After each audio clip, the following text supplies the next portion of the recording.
Okay, so let's start with chapter 1.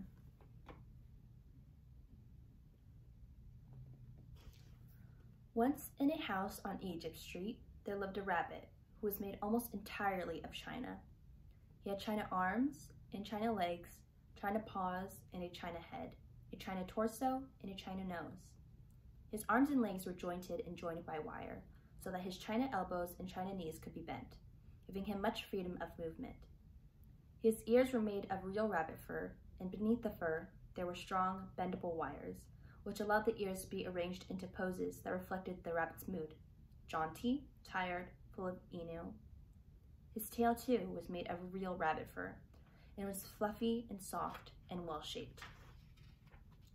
The rabbit's name was Edward Tulane, and he was tall. He measured almost 3 feet from the tip of his ears to the tip of his feet. His eyes were painted a penetrating and intelligent blue. In all, Edward Tulane felt himself to be an exceptional specimen. Only his whiskers gave him pause. They were long and elegant, as they should be, but they were of uncertain origin. Edward felt quite strongly that they were not the whiskers of a rabbit. Whom the whiskers had belonged to initially, what unsavory animal, was a question that Edward could not bear to consider for too long, and so he did not. He preferred, as a rule, not to think unpleasant thoughts. Edward's mistress was a 10-year-old, dark-haired girl named Abilene Tulane, who thought almost as highly of Edward as Edward thought of himself. Each morning after she dressed herself for school, Abilene dressed Edward. The china rabbit was in possession of an extraordinary wardrobe composed of handmade silk suits, custom shoes fashioned from the finest leather and designed specifically for his rabbit feet, and a wide array of hats equipped with holes so that they could easily fit over Edward's large and expressive ears. Each pair of well-cut pants had a small pocket for Edward's gold pocket watch. Abilene wound his watch for him each morning. "Now, Edward," she said to him after she was done winding the watch, "when the big hand is on 12 and the little hand is on 3, I will come home to you." She placed Edward on a chair in the dining room and positioned the chair so that Edward was looking out the window and could see the path that led to the Tulane door. Abilene balanced the watch on his left leg. She kissed the tip of his ears, and she left, and Edward spent the whole day staring out Egypt Street, listening to the tick of his watch and waiting. Of all the seasons of the year, the rabbit most preferred winter, for the sun set early and the dining room windows became dark, and Edward could see his own reflection in the glass, and what a reflection it was! What an elegant figure he cut! Edward never ceased to be amazed at his own fineness. In the evening, Edward sat at the dining room table with the other members of the Tulane family: Abilene, her mother and father, and Abilene's grandmother, who was called Pellegrina. True, Edward's ears barely cleared the tabletop, and true, also, he spent the duration of the meal staring straight ahead at nothing but the bright and blinding white of the tablecloth.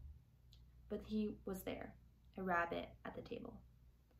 Abilene's parents found it charming that Abilene considered Edward real, and that she sometimes requested that a phrase or story be repeated because Edward had not heard it.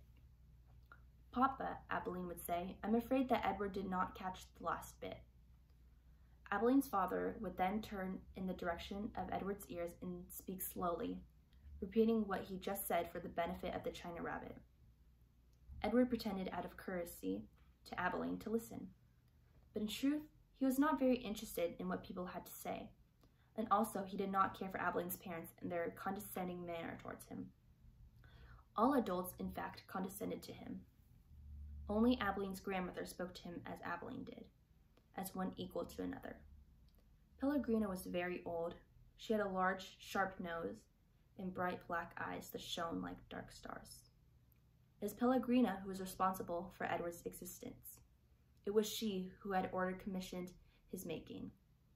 She who also ordered his silk suits and pocket watch, his jaunty hats and his bendable ears, his fine leather shoes and his jointed arms and legs, all from a master craftsman in her native France.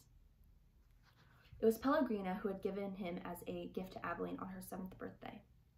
and it was Pellegrina who came each night to tuck Abilene into her bed and Edward into his. "Will you tell us a story, Pellegrina?" Abilene asked her grandmother each night. "Not tonight, lady," said Pellegrina. "When?" asked Abilene. "What night?" "Soon," said Pellegrina. "Soon there will be a story." And she turned off the light, and Edward and Abilene lay in the dark of the bedroom. "I love you, Edward," Abilene said each night after Pellegrina left. She said those words, and then she waited, almost if she expected Edward to say something in return. Edward said nothing. He said nothing because, of course, he could not speak. He lay in his small bed next to Abilene's large one. He stared up at the ceiling and listened to the sound of her breath entering and leaving her body, knowing that soon she would be asleep. Because Edward's eyes were painted on, he could not close them, and he was always awake. Sometimes if Abilene put him into his bed on the side of his back, he could see through the cracks of the curtain and out the dark night. On clear nights the stars shone, and their pinprick light comforted Edward in a way that he could not quite understand. Often he stared at the stars all night until the dark finally gave way to dawn.